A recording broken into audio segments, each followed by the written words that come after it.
এই জন্য বাবা, জবান এটা অনেক দামি জিনিস।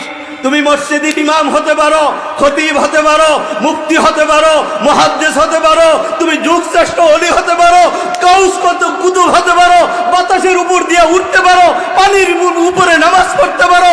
আল্লাহর কসম, তোমার জবান যদি ঠিক না থাকে, এই জবান দিয়ে কারো গীবত করো, এই জবান দিয়ে মিথ্যা কথা বলো, এই জবান দিয়ে চুগলখড়ি করো, আল্লাহর কসম তোমার ওলিয়ত্ব কোনো কাজ হবে না, তোমার কুতুবগিরি কোনো কাজ হবে না, ইমামতি কোনো লাভ হবে না, খতিবগিরি কোনো কাজ হবে না, যতদিন পর্যন্ত তোমার জবান ঠিক না হবে।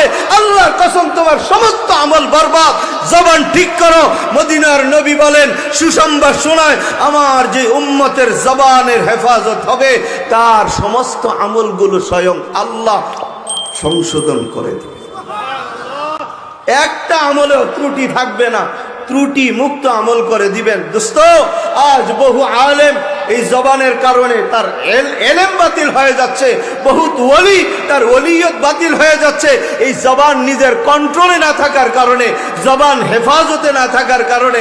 এই জন্য দোস্ত, জবানকে কন্ট্রোলে আনেন, জবানকে হেফাজত করেন।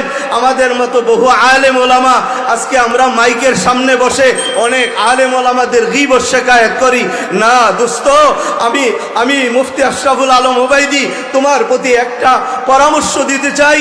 তুমি যদি বিন্দু পরিমাণ এলিম নিয়া এই ময়দানে কাজ করো, এই মাইকের সামনে বসে কোন আলেমের গীবত করো না।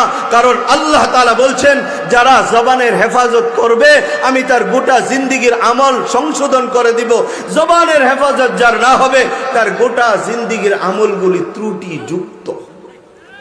কি কথা ঠিক কিনা?